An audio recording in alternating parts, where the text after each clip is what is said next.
हे पहा, उपमुख्यमंत्री हे वित्तमंत्री देखील आहेत. त्यांच्याकडच्या डिपार्टमेंटच्या आमच्या जिल्ह्याशी संबंधित काही विषयांचा त्यांनी अधिवेशनाच्या काळात वचन दिलं होतं की मी त्या बैठका घेईन. त्या पद्धतीने त्यांनी आमच्या DCC बँकांच्या बैठका घेतल्या. त्याच्यामध्ये नाशिक आहे, बीड आहे, अनेक वेगवेगळे डेलिगेशन्स आहेत. तर बीडच्या त्यासाठी त्यांनी मला इथे बोलवलं होतं. त्या बैठकीसाठी मी आले. आणि आता जालन्याची DPC आहे 1 तारखेला आणि उद्या मला वाटतं बीडची DPC आहे. तर जाऊ DPCला. मी पण 5 वर्षाच्या नंतर चालले आहे.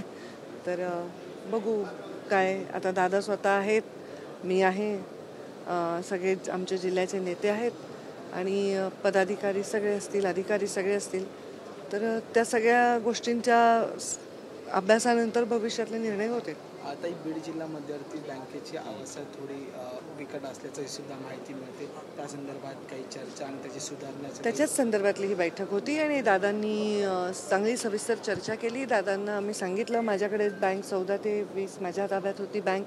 त्या काळातले सगळे जे व्यवहार होते, किती आपण 250 कोटीच्या आसपास विमा त्या बँकेतून वितरित केला, किती कर्ज वितरित केलं, बँक कशी मायनस होती, लॉसमध्ये होती, ती कशी प्रॉफिटमध्ये आणली, ह्या सगळ्या गोष्टी मी पण त्यांना ब्रीफ केल्या.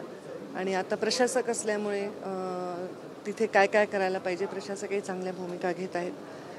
शेतकऱ्यांच्या संदर्भामध्ये भविष्यामध्ये DCC बँकला अजून स्ट्रेंथन करण्यासाठी अजितदादा नक्की पावलं उचलतील असं मला वाटतं. एक वेगळा प्रश्न आहे. संदीप क्षीरसागर यांनी आता असा आरोप केला आहे की वाल्मिक कराड धनंजय मुंडेंसाठी खास आहे. धनंजय मुंडे हे देवेंद्र फडणवीससाठी खास आहेत आणि अजित पवारांसाठी खास आहेत. त्यामुळे कितीही पुरावे दिले वाल्मिक कराडांविरोधात किंवा धनंजय मुंडे यांच्या विरोधात तरी देखील त्यांचा राजीनामा जो आहे तो अशक्य. असं एक ट्विट आहे ते आता संदीप क्षीरसागर केलं. तुम्ही कसं पाहताय? मी काहीच पाहत नाही. मी तुमचं फक्त ऐकून घेतलं, बाकी मी काय बोलतो.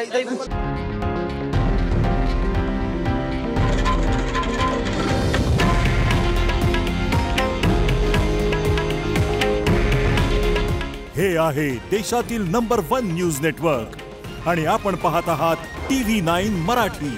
काळजी तुमची, हित महाराष्ट्राचं.